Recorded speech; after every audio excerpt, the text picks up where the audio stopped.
Hey everyone, this is Bathymetrics, and I am here today to talk about simple ways to think about harmonic theory. In other words, the theory of your chord progressions. And I'm going to also be demonstrating how cool and simple this new tool called Scalar from Plugin Boutique can help you come up with really interesting chord progressions and not have to think very hard about theory at all. So this is your whirlwind tour of chord theory. It's going to help you make some way more interesting chord progressions and set yourself apart from the crowd, even in the EDM space where people tend to be super simplistic about their chord progressions. So first, let me kind of show you where we're headed. This is an interesting chord progression using an EDM arpeggio voicing. See what you think.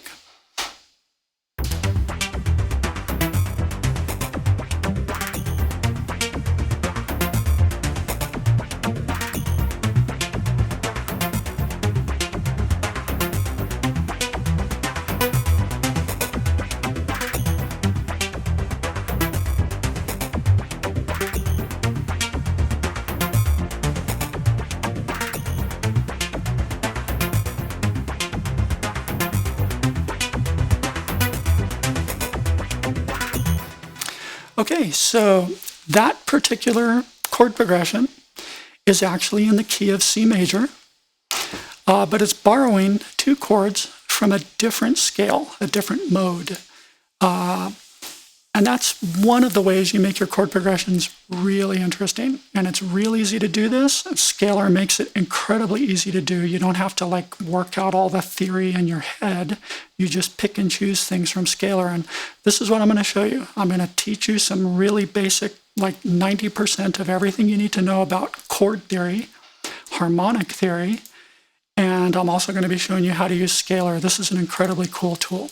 So first things first, before I launch into the theory part of it, if you're using Scalar in your DAW, the main way that you get it to play stuff through a different synth, which I was doing here in this channel,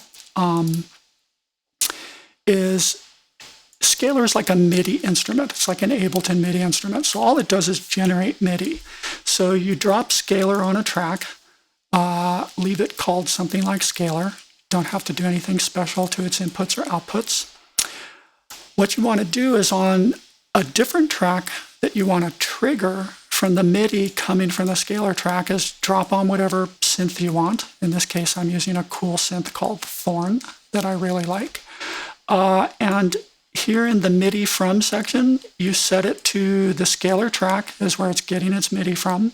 And then this drop down is important. By default, it's going to be one of these pre or post effects things. You just want to pick Scalar for the second box too. And then the last thing you have to do is make sure they're both either auto or in, because they're going to be accepting inputs. And make sure both of them are record enabled. And then what that does is if I play a note and send it into Scalar, Scalar takes the MIDI, generates it, spits it out, it comes down into this track and sends it to Thorn. So we're hearing Thorn right now. Okay, so that's the basics of Scalar. If you forget to turn on one of these record enabled things, it's not going to work. See, we're not getting any sound now, even though Scalar is creating MIDI. And likewise, if I have this one record enabled, but I don't have Scalar record enabled, again, it's not going to accept MIDI. Right? So both of them, you have to hold down Control and make sure both of your tracks are record enabled, and then you get the full pipeline from Scalar to whatever synth you want to drive. Okay, so we're going to ignore that for a second. We're going to focus on Scalar itself. I'm going to solo Scalar. And one thing Scalar does is it has its own internal synth. This little button where I'm wiggling my mouse has a choice of 4 different kinds of internal synth sounds. We're just going to stick with the piano for now, but this is how you turn it on. So now if I play a key,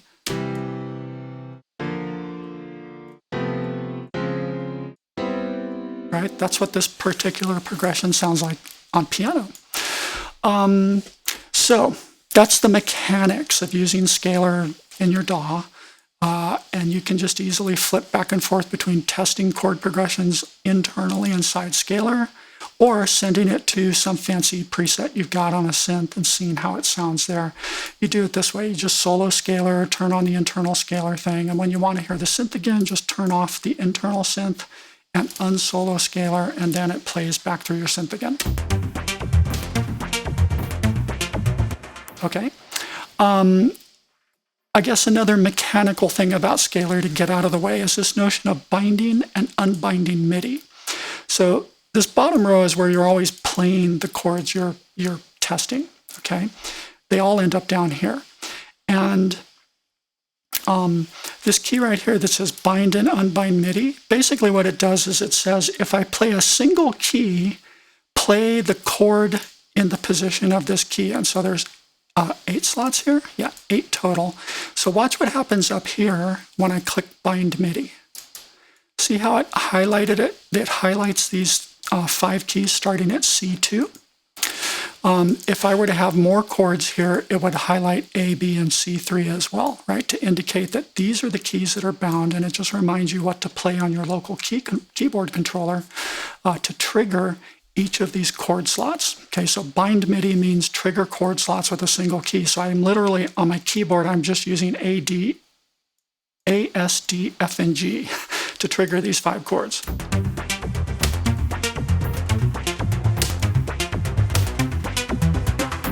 And you can also see up here a little circle up here to show you which key you're triggering on your MIDI controller. I'm triggering C, D, E, F, and G, right?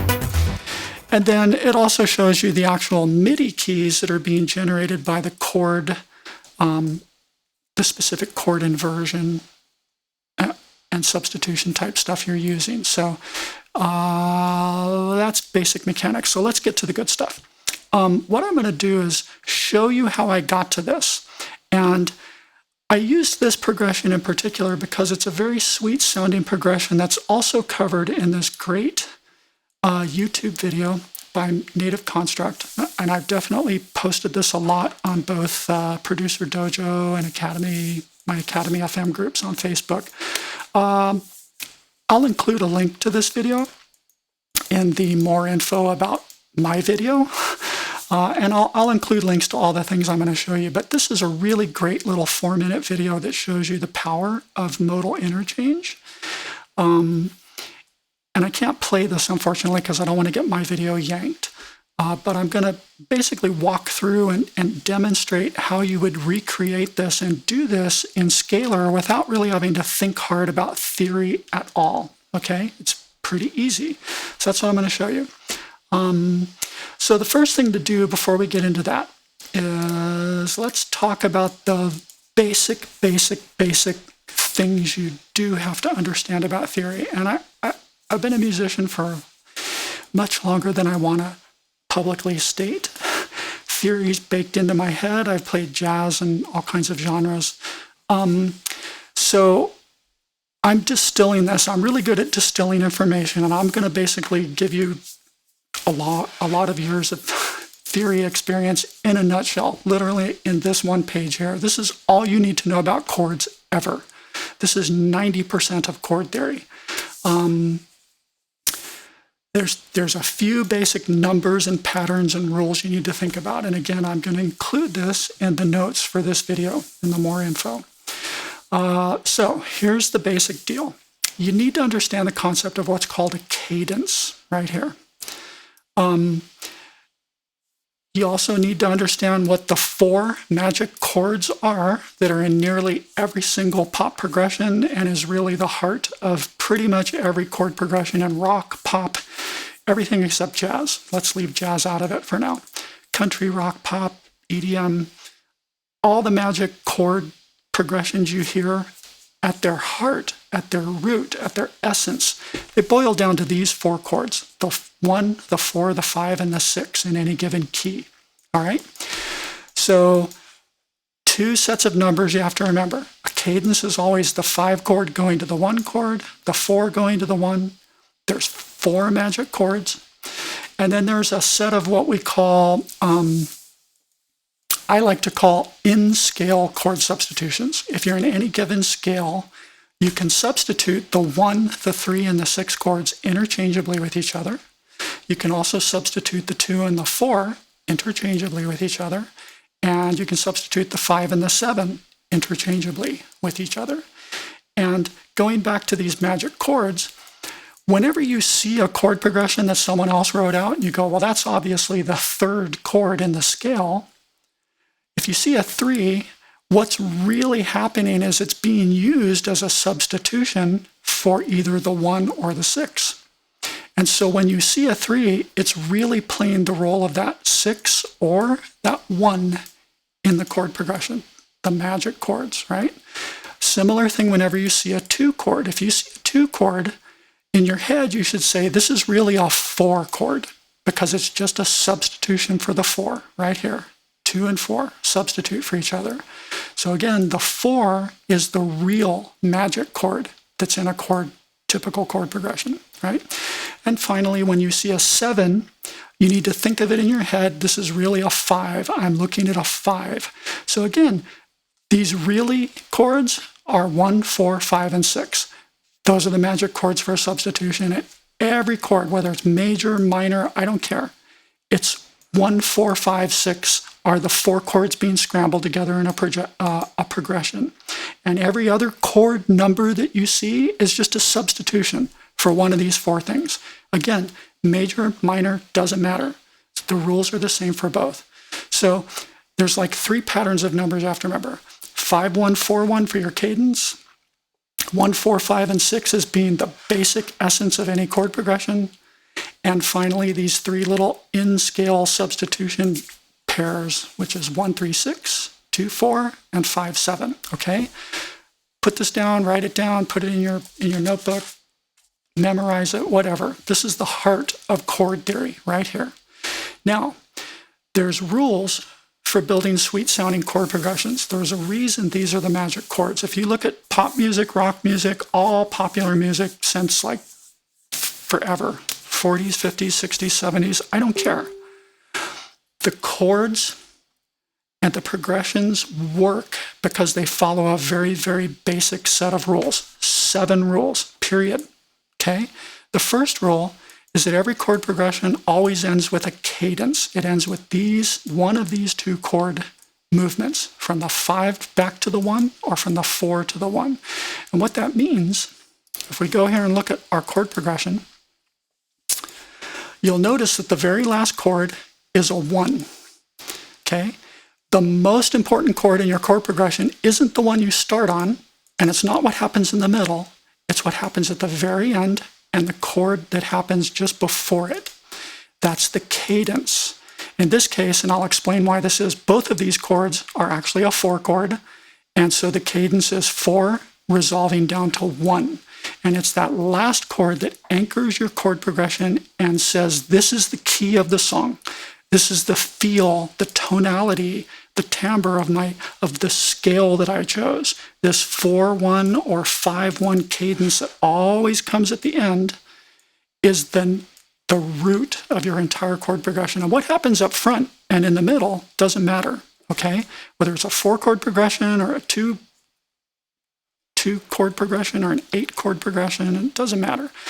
It's those things that happen at the very end. It's that cadence. That's what counts. So the main basic rule, and again, rules are always made to be broken, especially in experimental music, but if you want to write a sweet-sounding pop melody that's in the pocket, or a sweet-sounding EDM chord progression that's in the pocket, follow this rule. End it with a 5-1 or a 4-1, okay? And then the next rule is you can start with any chord number you want, but 1 is always a very safe choice, okay? So again, in this chord progression, it's starting with a 1 chord. That's this Roman numeral 1 right here. And then the third rule is you can put literally, and I mean literally, anything you want in between the starting chord and in between the cadence. Like this chord here could be anything, and it'll sound great. The song will have a good flow to it, a good progression. People will know what key it's in. It'll sound sweet, okay? So literally, you can do all kinds of crazy stuff in the middle, especially of a complex 8-bar chord progression, or even I've seen longer chord progressions. Zed's song Spectrum is like a chord progression using about 10 different chords. And all kinds of fun stuff's happening in the middle, but it's following these rules pretty much. Okay, so the next rule is you can substitute any 1 with a 3 or a 6 instead. And conversely, you can substitute any 3 chord with a 1 or a 6 instead, or you can substitute any 6 with a 1 or 3 instead. Again, that goes back to this little set of numbers, 1, 3, 6, 2, 4, 5, 7. Same thing with points 5 and 6. If you've got a 4 chord anywhere in your progression, like right here where I'm wiggling my mouse, this is a 4 chord. It's got that Roman numeral 4. And I could substitute this with a 2, and it'll sound great, right? I could pick up the 2nd chord of the scale, plop it in this spot, and it'll still sound great, okay? In fact, that's a trick that's going on in this cadence here, and I'll explain that as we get into this recreation. And then finally, you can substitute nearly any 5 chord with a 7 chord or vice versa. Now this progression, this chord here, as I'll explain as we walk through this is a 7 chord, which is actually functioning, remember, as really being a 5. So this progression that in this state right now is really a 1, 5, 4, 1 progression, even though the chords themselves are technically 1, 7, 4, 2, and back to 1, because the 2 is closely related to the 4. So this, you could think of this as just one big 4. So that's the cadence, 4 to 1. And then this is a 1, and after the 1 is a 7, but it's really acting as a 5, and it doesn't really matter. I could pick anything and put it here, and this chord progression would sound good, right? So that's the first 6 rules. And then finally, the 7th rule, and the main thing I came here to talk about, modal interchange. You can literally borrow the same exact chord number, like 1 or 2 or 6 or whatever. You can borrow that same number from any scale or any mode that has the same tonic root. So for example, in this tool, when I'm working with the scales here and I say, show me C, well, here's C major, it's minor, some altered and harmonic scales. Then we get into some of the other modes like Locrian, Lydian, Dorian, and so on. And then it's got some pentatonic scales. Pentatonic scales are a little different. I'm not going to go into them here.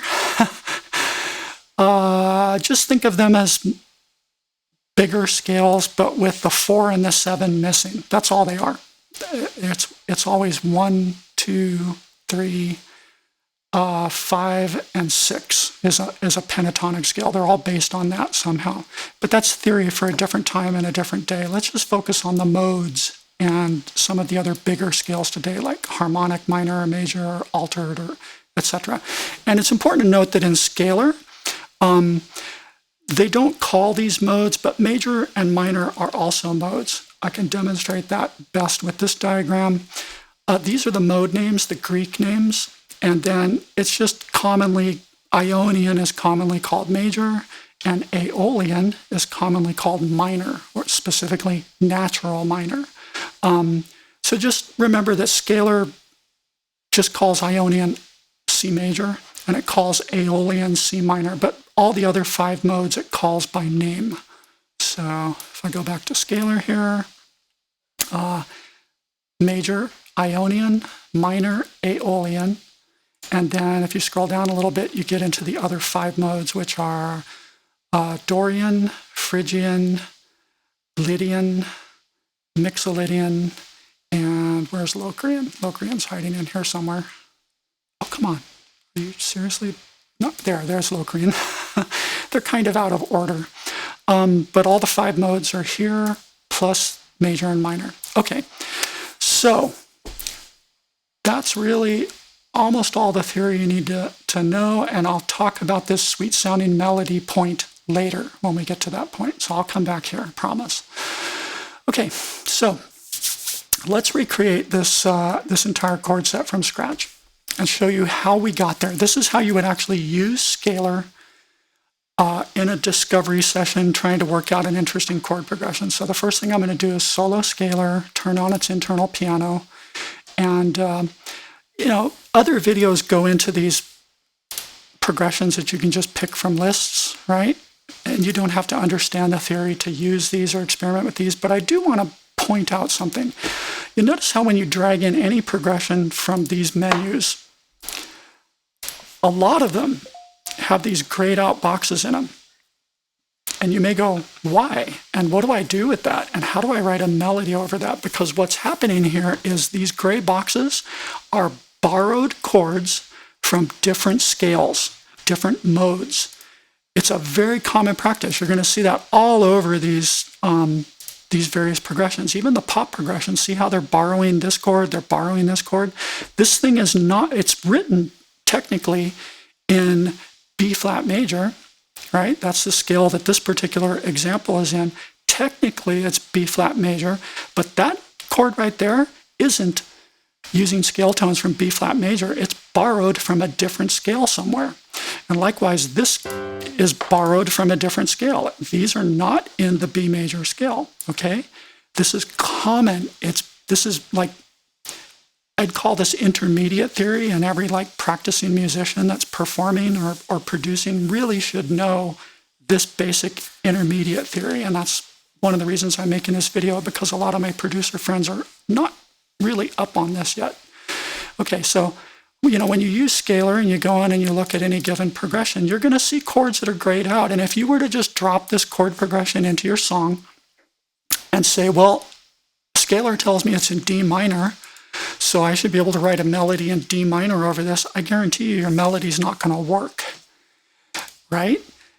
You have to do something special with your melody when you get to these chords that aren't in the main key of the entire progression.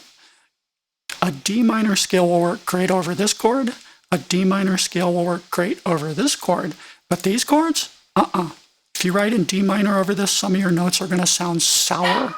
Okay, so this is just something important to note. And I'm sorry for my doggy barking in the background.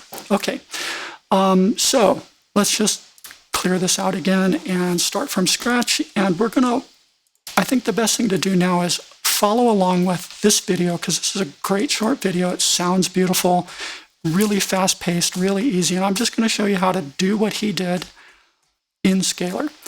So he's starting with a progression that's a 1, 6, 4, 1. Okay, so we're going to do that in scalar by going to C major and dragging down from the diatonic chords, this button here, we're going to drag down 1, 6, 4, and 1 again. Okay, these are just triads. That's what diatonic means, just built on the 1, 3, 5 of each note in the scale. Now, he's not using these exact chords, but let's hear what they sound like. Okay, it works. It's a little boring. It's a little plain. It's a little vanilla. So if you look at the video, he did some substitution on the 4 and the 1. This substitution is coming from within the same exact scale. It's all C major. These are chords in C major. They're just substitutions for the basic 4 triad and the basic 1 triad. So let's go find them. This is a major 7 add 11. This is just a major 7. So in scalar, the way you would find this or experiment with this without even understanding what you're doing really, is now we go to the chord variation tab right here and we click it. We're still in C major. It's telling me we're in C major in this variation tab, and we can pick each of the notes 1, 2, 3, 4, 5, 6, and 7, right? So the scale tones are 1, 2, 3, 4, 5, 6, 7. And for any one you pick, you can see all the possible variations of chords that are all technically inside the scale of C major. Okay, that's why they're all blue like this. So we're going to go to this 4 chord and we're going to substitute it. So we're going to go 1, 2, 3, 4. And we're going to try different sounds here. And you can do it like this. Yeah, well, that's what we have, and that's boring. Let's try this. Click, click. Yeah, suspended's okay, but it's kind of boring too. kind of good. That has an interesting kind of lift to it, a little jazzy sounding, but not too bad, right? And you can go like that and just in your head, just go, how does this feel? And then you can go like, you know, click the last thing in your progression and go, oh, that movement from, it's a little weird, right? But the movement from this chord to this chord to this chord feels pretty good, right? So let's replace this. We're just going to substitute from the chord variation. We're just going to drag it right on top of the 4.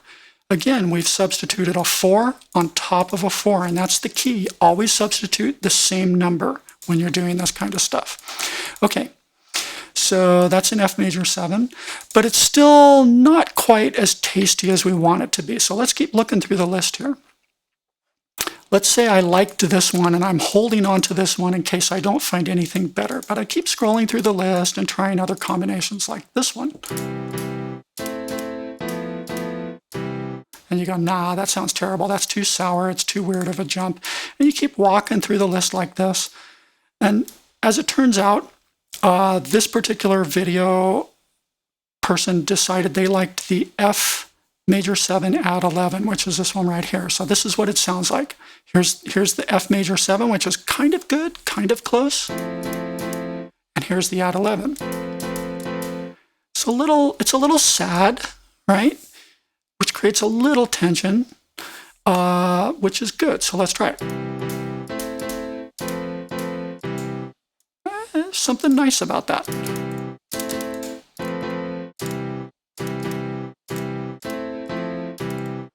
Let's try it. Let's put it in there.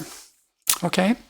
And then finally, we're going to change this last one because this resolution from this complex chord with extra tones in it, right? It's got 4 keys in it, and it's using a sharp 11th. To resolve back down to a simple triad as your home for this cadence of 4 to 1, now it's a little plain sounding. It's a little bit of a letdown. So let's try and find a substitution for this 1 chord. So we're going to go over here to the 1 of our scale and click C, and we're going to try some different chords in place of this simple triad. Ooh, that's interesting.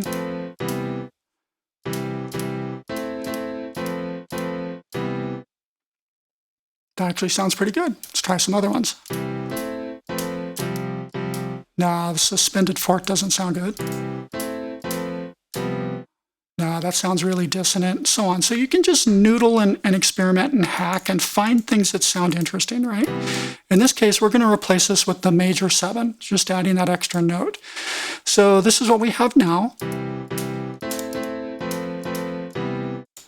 All right, it's a little jazzy sounding, a little soulful sounding.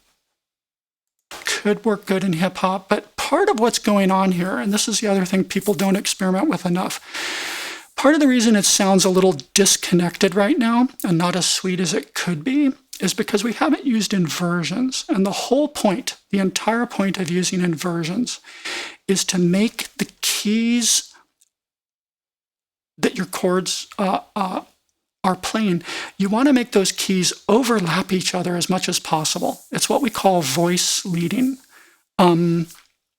So pay attention to what happens up here when I hover over the C major.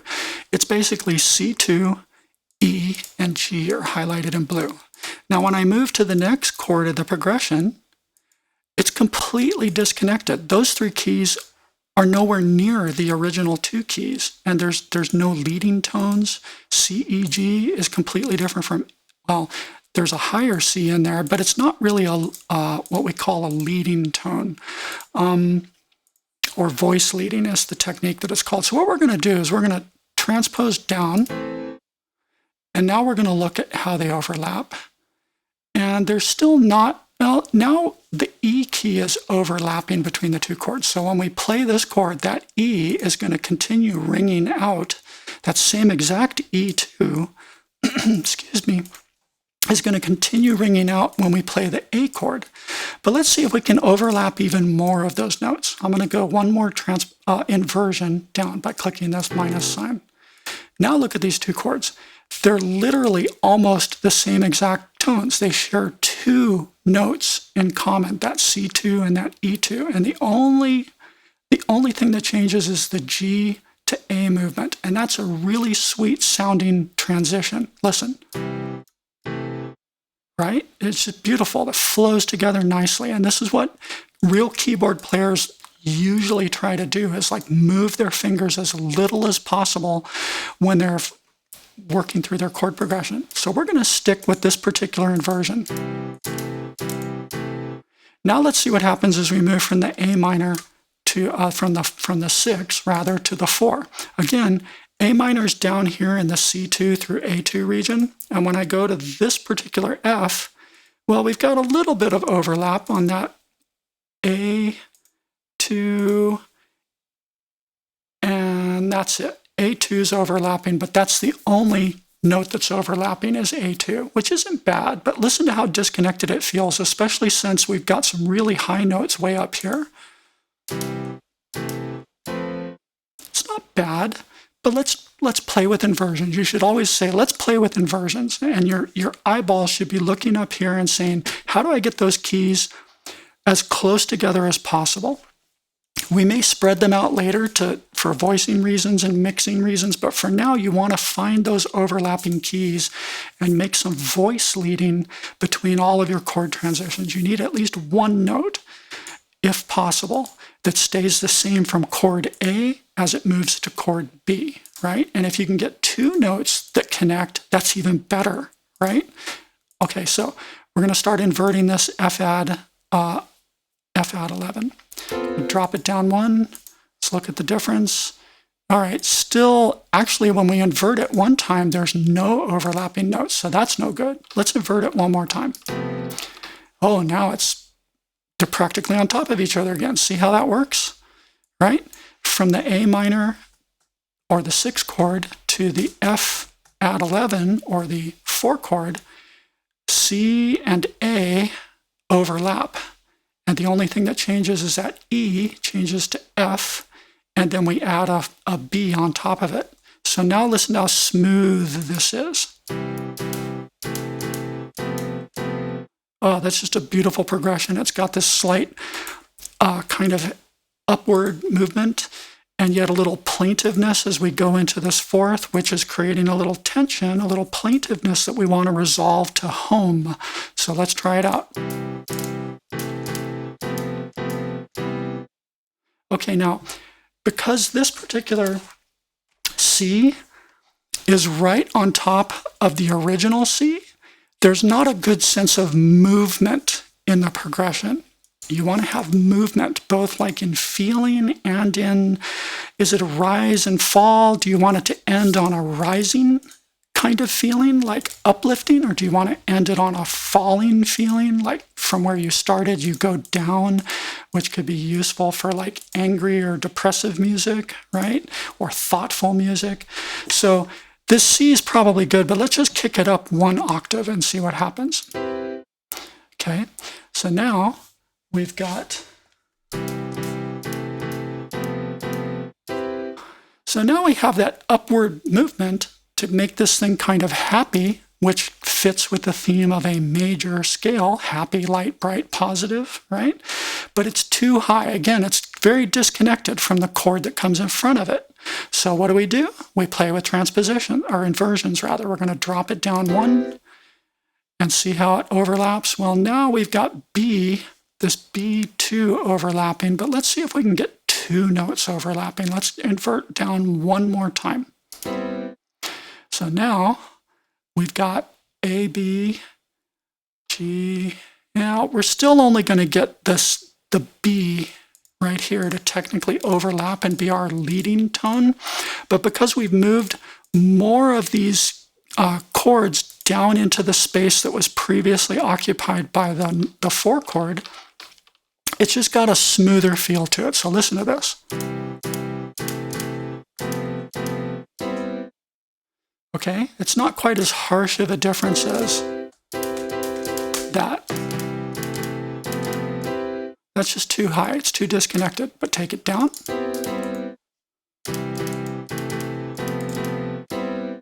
Okay, so that's got a nice resolution from this tension that the cadence is creating. There's our home base. Okay, so that's what they started with. And if you were to pause my video and go watch this other one, you'd hear the rhythmic choices he uses and the kind of inflection and styling he uses on that chord progression. But that's basically what this is. So then the whole point of this video is, okay, that's fairly interesting. We've done some basic substitution of the basic triad type chords for a couple more extended sounding chords here. But it's still all inside the same key, and it still maybe could be a little more interesting, a little more sophisticated. So the first thing that he does in the video is he takes this 4 and he breaks it up into 2 chords that he's borrowing from a different mode. Okay, so the first thing I want to say is, without focusing on the fact that it's coming from another mode, what he's done is he's taken this 4 chord and he's cut it in half and replaced it. If you think of this as 1 bar for each of the original 4 chords, like this is 1, 2, 3, 4, 1, 2, 3, 4, 1, 2, 3, 4, 1, 2, 3, 4. He just took this 4 chord that originally covered an entire bar, and he chops it in half, and he makes the second half of this 4 chord be a 2 chord. Okay? And again, if we go back to the theory sheet, 2 and 4 are interchangeable. This entire thing is still just a 4 chord. Functionally, in the chord progression, this is a 1, 6, 4, 1.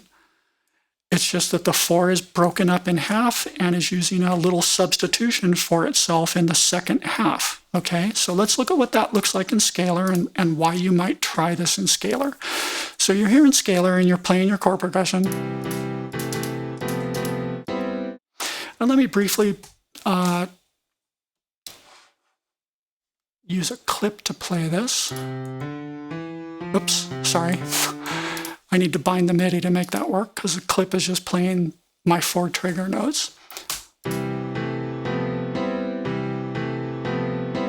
Okay, that's a little boring like that, but if I send it over to my ARP, by unsoloing this and turning off this internal thing, this is what it would sound like going through the ARP. Okay, and that's a little short. So let's do something real quick. I should have done this beforehand. Let's just take this entire progression and double it. And let's kick it out even further. Let's make it a 4-bar progression. So if I play this clip now, it'll make a little more sense.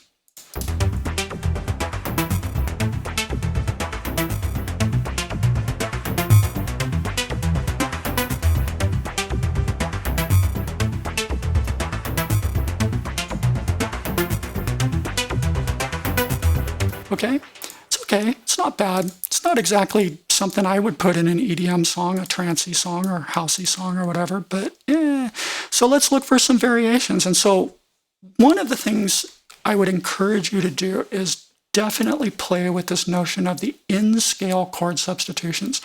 Whenever you see something simple like this, it's just 1 bar, 1 bar, 1 bar, 1 bar, that's boring. Rhythmically, it's boring. It's just boring in every way. So what you can do is say, let's pull this one over. Let me go back to just piano again. Pull this one over, and let's make this one, let's chop it in half and add some rhythmic interest. Let's go to our C major scale, and I could, think of it like this. It's like if I had 2 4 chords being played for a half bar each, I could do that and make them slightly different flavors of F, like this. Okay, that works. But let's get crazy. Let's do an in-scale substitution. And when you see these tonic and supertonic buttons over here, it's basically saying you're on a 4 chord. Why don't you try a 2 chord? And if you click it, it just takes you to the 2 chord and shows you all the 2 chords. And likewise, if you're on a 2 chord, it says, hey, would you like to look and try some of the 4 chords? It's just doing that simple in-chord substitution for you. If I were on a 1 chord, it says, hey, do you want to try the 3 or the 6 instead? That's all these buttons do. They just jump you to 2 different places in the same progression, so you don't have to remember that 1-3-6 pattern or that 2-4 pattern or that 5-7 pattern. If I'm here on the 5th chord of the scale, it says, hey, would you like to try a 7 chord instead? And if I click it, well, now it's showing me the 7 chords. So you can either use these buttons or just ignore them. I just remember 1-3-6, 2-4, 5-7, and I just click here, and I never even really notice this anymore. So back to what's going on here, we basically said, well, here's our 4 chord. It's our cadence of 4 to 1, and we're going to make this more rhythmically interesting by making this 1 bar, this 1 bar, this half a bar, this is the other half of the bar, and then we end on the root or the tonic for the final bar of the progression. So this is still a 4-bar progression. We're just changing it rhythmically. So again, it would sound something like...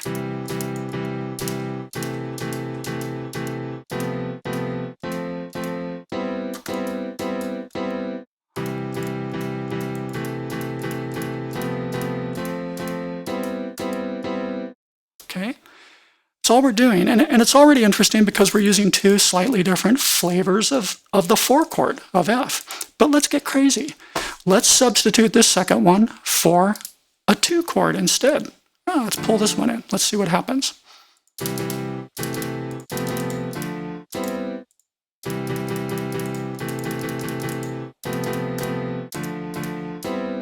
Right?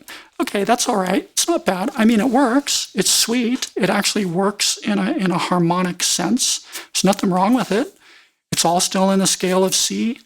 But again, why stick with a triad? Let's look at some more interesting chords here. So,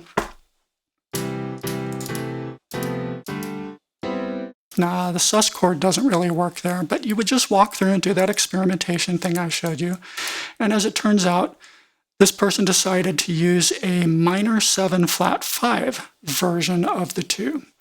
And well, okay. So now we get into the notion of the actual borrowing from a different scale. Let's go back and find the closest analogy to a minor 7 flat 5 that's actually in the scale of C, which doesn't exist. There's no minor 7 flat 5 here, right? That just isn't how the key of C works out. But the closest thing is a minor 7. So let's try making this simple triad a slightly more complex minor 7.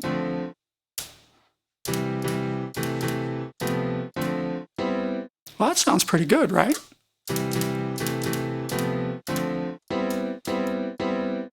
Okay.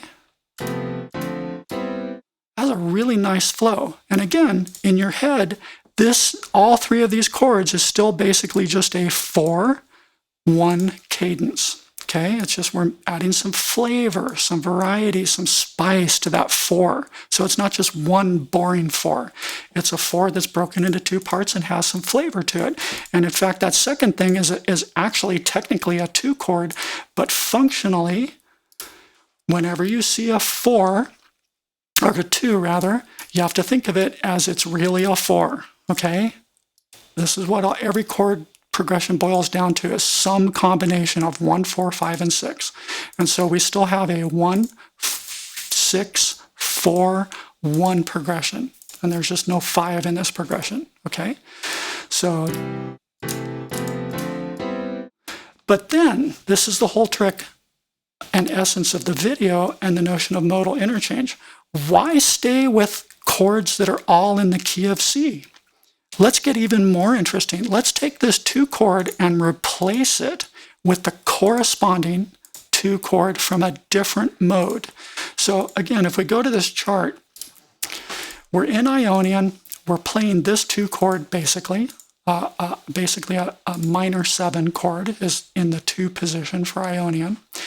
But we could walk down this list and grab any one of these other 2 chords from any other mode and play it instead.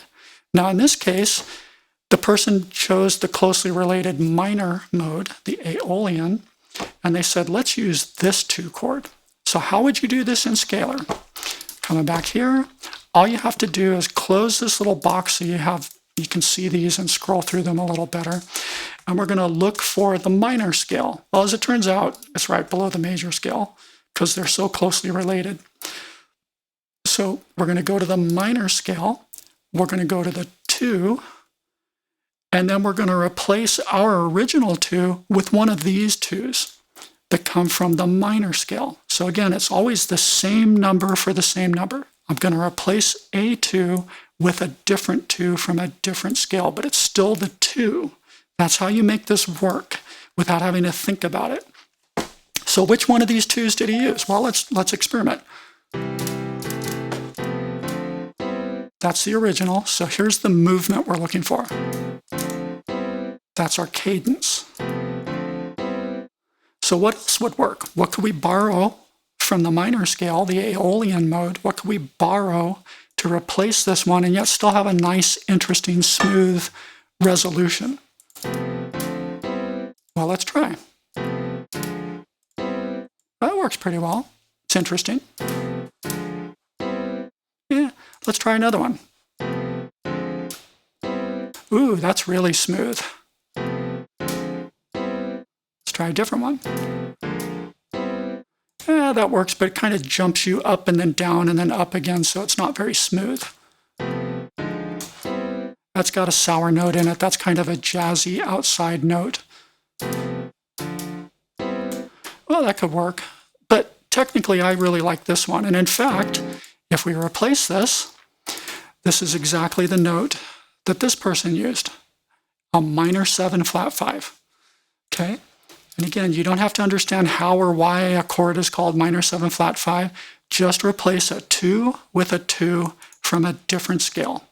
So if we go back to our original scale that this progression is written in, we still have a 1, 6, 4, because it's 4 and 2. So just think of it as a big 4, and then 1. But this particular chord now, you see it's in gray because it's telling us this chord has at least one tone in it that isn't in the scale of C major, right? And we'll get to what to do about that later. But the point in again is it's not from C major, but it still sounds great. Let's listen. Okay, so let's continue and look at the rest of the substitutions this person did. So as we walk down here, the next substitution they did was they said, well, let's replace what we had here in the 6th position. Let's replace it with a 7 chord. Now, I wish this person would have explained what they were doing in the context of the magic numbers and chord progressions, okay? Remember, a 7 chord is really a 5 chord. When you see a 7, think of it as a 5, okay? That's the whole trick to understanding what they did here and why.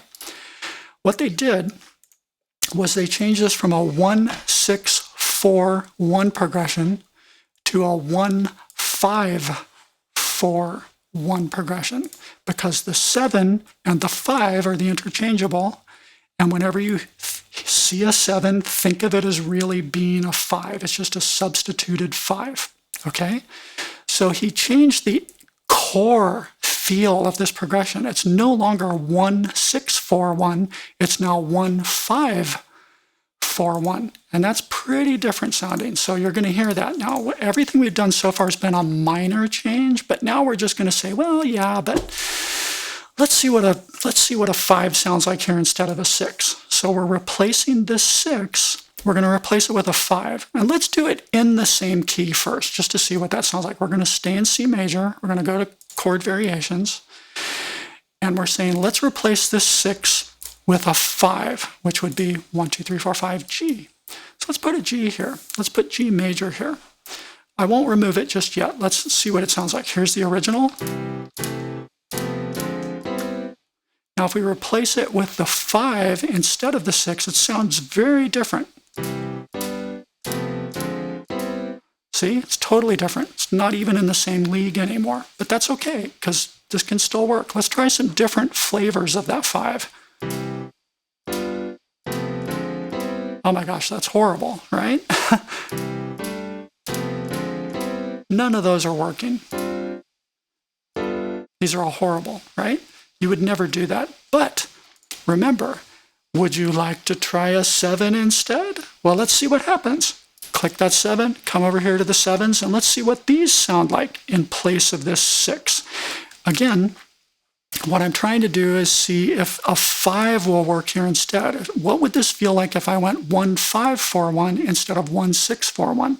And 7 is just a substitution for 5. Okay, so let's try these. Actually, that's not bad. It's a little outside, it's a little spicy, but let's try some other ones. Nah, it's a little too weird. Oh, terrible.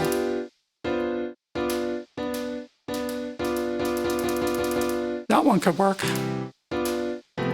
Nah, it's a little too funky, but this one might work. Yeah, see how this works? Sounds a little classical, sounds a little, I don't know, Bach or Beethoven or one of those guys. You might hear that a kind of progression in a classical piece, but we're not done yet. Let's see if borrowing from a different scale might work here. So let's go to minor. And again, this is a 7, and we're going to do a straight 7 for 7 substitution. We're going to borrow the 7 from a different scale. Let's see what happens.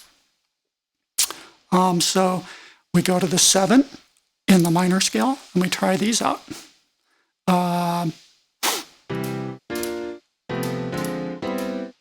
Not bad.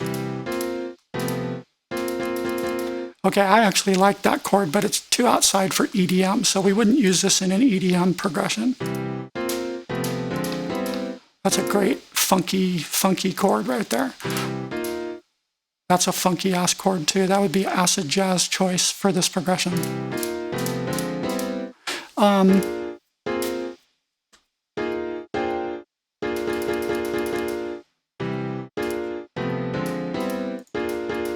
That actually works. And in fact, this is exactly what he did. He used a flat 7 major. Well, a flat 7 dominant, actually. So if we grab this one, the 7th, it's a 7th chord. If we grab this and put it here, now we have a progression that sounds like this. And the transposition, the inversion, I always mess that up, is a little bit awkward between these two because, again, if I hover on the C major, it's keys down here. And if I hover on this new chord, all the keys are way up here, so it's very disconnected. So again, let's try some inversions. Now let's see how they complement each other. See, they're at least overlapping a little bit in range, even though they're not really, doesn't have a leading tone between the two, but let's hear what this sounds like. Oh, that's sweet, that's smooth.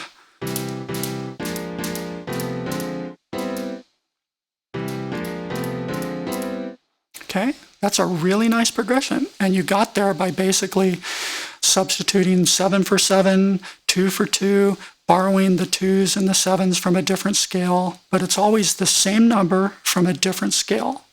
And then you might have to play with inversions to get your keys overlapping enough that there's a smooth feeling of voice leading and coherence between all the chords. And again, always think in your head, real piano players don't want to move their hands all over. They want to reach 2 fingers over, but keep other fingers anchored where they are. That's how they feel their way through the keyboard.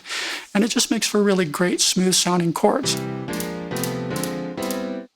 And in fact, this is almost what we started with. It's very close. We're going to make one more twist, but let's hear what this sounds like so far, see how it feels in an EDM context. See, now we're doing this one, 1 7. Yeah, we'll do this one.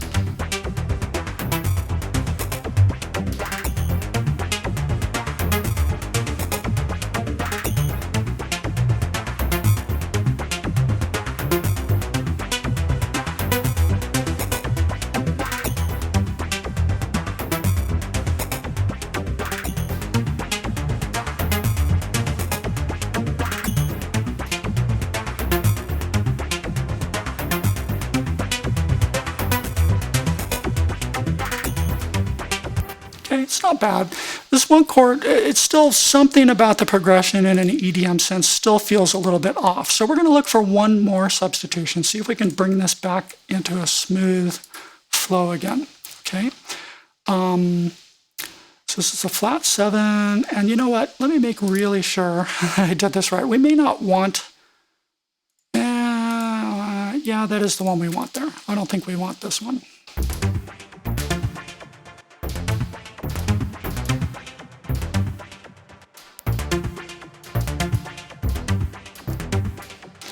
Pretty sure we want that 7. Nope, nope. Actually, let's go smoother. Let's make this just a straight up 7 without that flatted 7 but major third that's in a 7th chord. So let's try this one instead.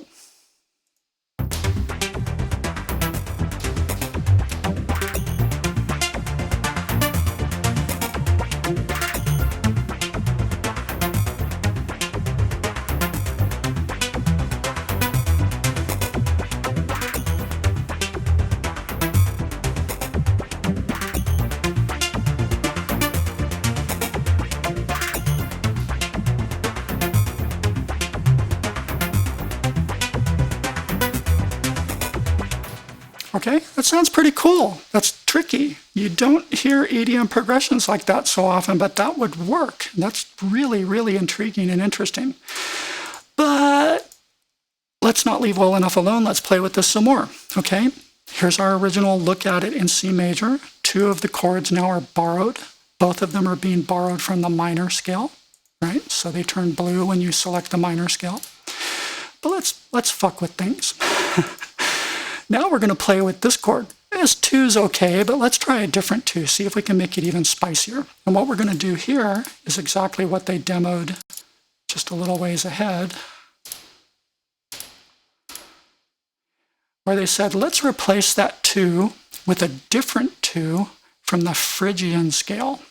So again, if we look at our little diagram here, it's still a 2. We borrowed this 2 originally from Aeolian, but let's try borrowing this 2 instead. They're all the same 2, just different flavors from different scales or modes. So we're going to try this one now. This is just a major 7 version of the 2.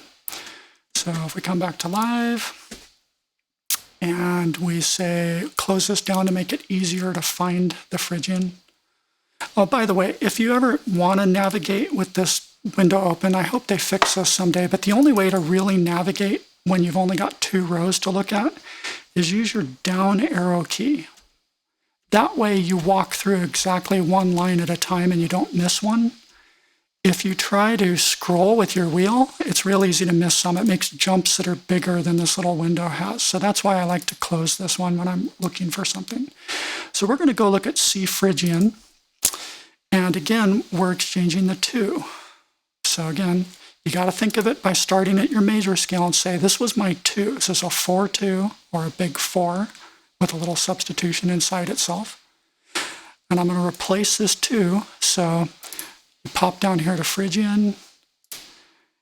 You grab the 2nd scale tone and you say, okay, which one of these can I put in place of this one and will it sound good?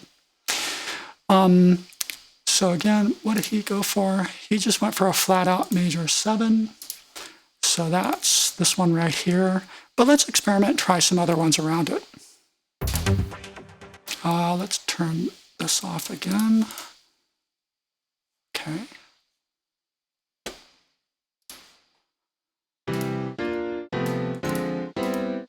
So this is one we want to replace, and this is the movement we're feeling. Not bad, but let's try some other 2s in place of this. It goes in the wrong direction. It goes da, da, da. This is like up, down, up. That's not a good flow. That's not bad.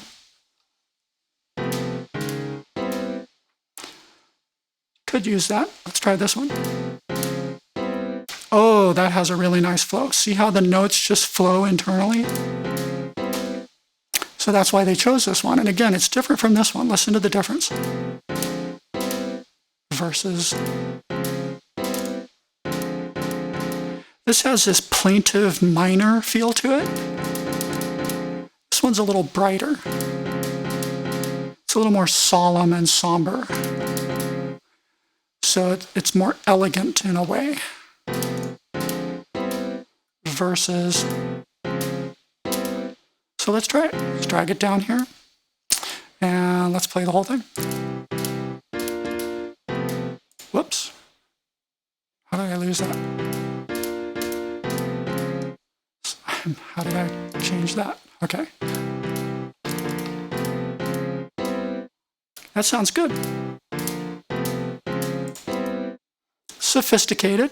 You could say it's a little jazzy, but what's wrong with a little jazzy in EDM? You want to sound like everyone else, right? And again, if we listen to it in a more EDM-ish type voicing, here's what it sounds like.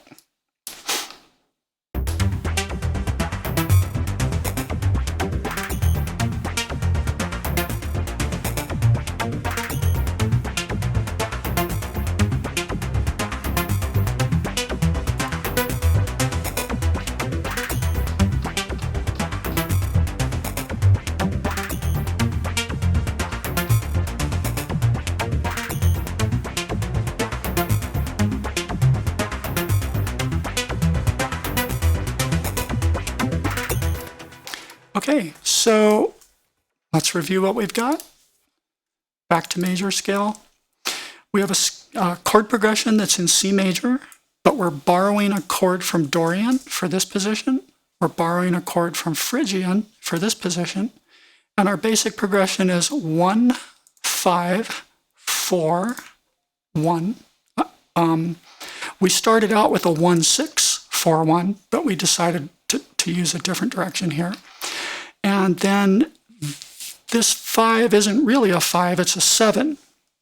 But remember, 7 and 5 are interchangeable, and your magic chords are always 1, 4, 6. So when you see a 7, you think of it as really being a 5, right? And this one over here is a 2 chord, but we think of it as being a 4, because 2 and 4 are interchangeable, but whenever you see a 2, think of it as a 4. So this is still effectively a 1, 5, 4, 1 progression, even though technically the chords are 1, 7, 4, 2, 1. Okay, it took me years to wrap my head around this crap. Years. And when you look at somebody else's chord progression, it can be really hard to understand how it works and why it sounds good, unless you remember this real golden rule. This is when everything clicked for me. Whenever you see these numbers, think of them as being something else. Realize that these are basic substitutions that you can do, this 1, 3, 6, 2, 4, and 5, 7 kind of substitution, and that really what every chord progression boils down to is some combination of 1, 4, 5, and 6. Any combination there. Almost always ending on the 1, and almost always using a cadence to lead into the 1 of either 5 to 1 or 4 to 1. So this 5 to 1 could be a 7 to 1, right? In fact, it's pretty common to see in jazz, for example, you hear about a 2-5-1 progression.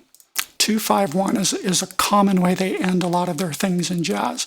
And what's really going on there is 2 is really 4.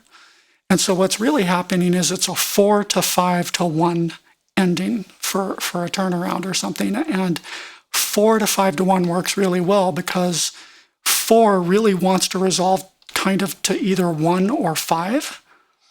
And if you resolve it to 5, it's like actually kind of a fake out ending, right? They think it's going to go from 4 to 1, but when it goes to 5, they're like, whoa, what happened? And it gets really weird and tense for a second. But then when the 5 finally resolves to the 1, it's kind of like you went from 4 all the way to 1, but you did this cool little trick in the middle. And that's a technique all over jazz. It's like a staple of jazz. So everything boils down to these 4 numbers, these patterns, this kind of notion of substitution, and ending everything on a cadence. And you can come up with some nice stuff that'll really set you apart from other producers. There's no reason you can't use spicy stuff like this in EDM. You just have to be creative, think about the rhythmic aspects of it, and you're good to go. So one last thing I want to show you before we quit. Scalar itself is a little bit funky in this regard. So you built this nice progression. Well, how do I save it? How do I get it into my project with the actual real chords and all that? So here's the basic deal. Once you've got something you like, you click Save as a chord set, and you give it a name.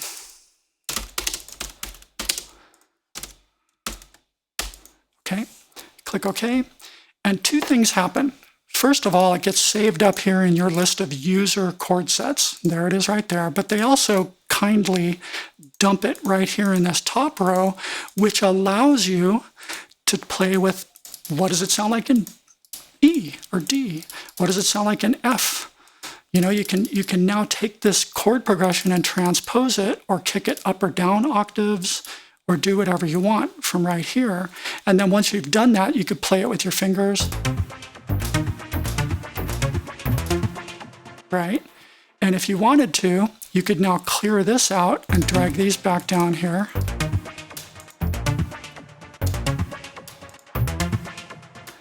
And then you could, for example, play with more substitutions if you wanted or whatever. And this is what it would sound like now transposed up to F. See if I got it all turned on? Yeah.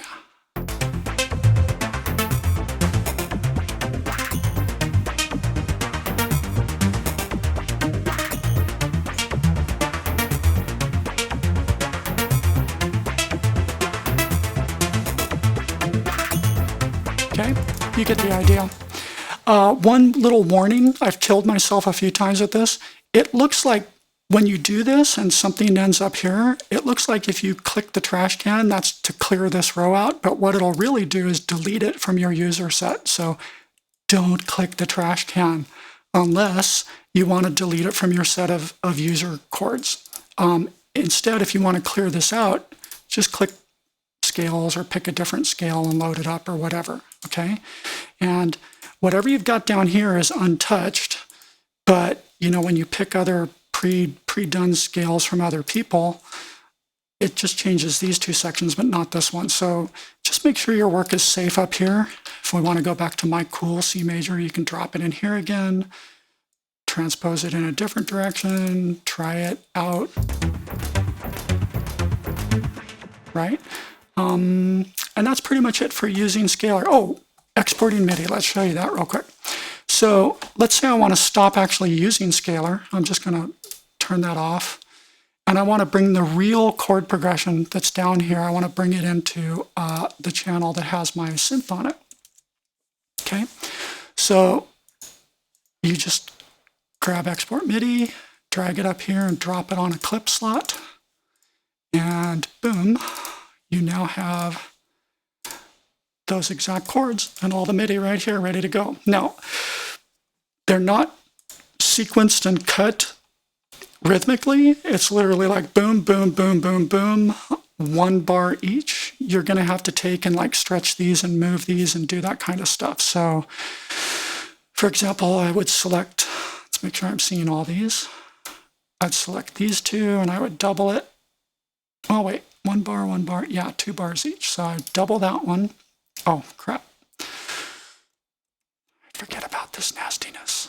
It's probably easier to just take the whole thing and double it to 4 bars and then 8 bars. And then we'll drag this one over.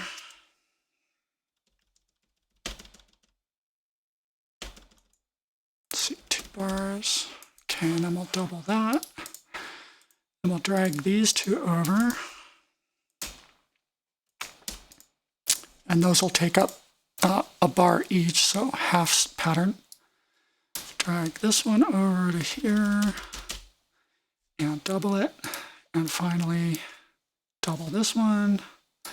And now we can just play it straight from Thorn, and it's going to be our pattern that we were hearing the other way around.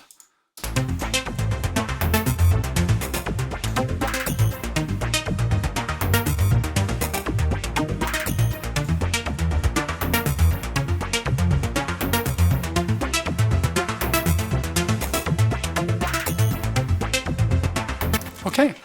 And you see that wherever voice leading is possible, we've got some good voice leading going on here too. Like this note's traveling through all these chords, and then this note here travels through this one.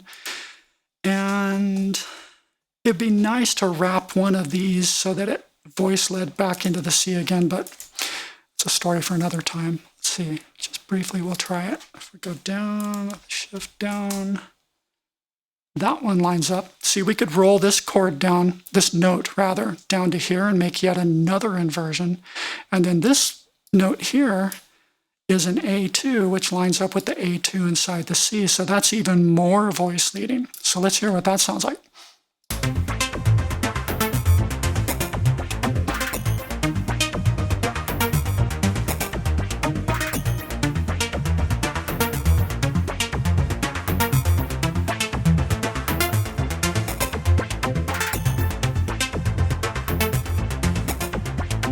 Okay, a little different. Voice leading is usually desirable. Sometimes it's not. It depends on what you want to emphasize and what kind of lift you want to have at the, or downturn you want to have at the end of a chord progression. I kind of like it up there, even though it is technically disconnected from the C. Let's try it one more time.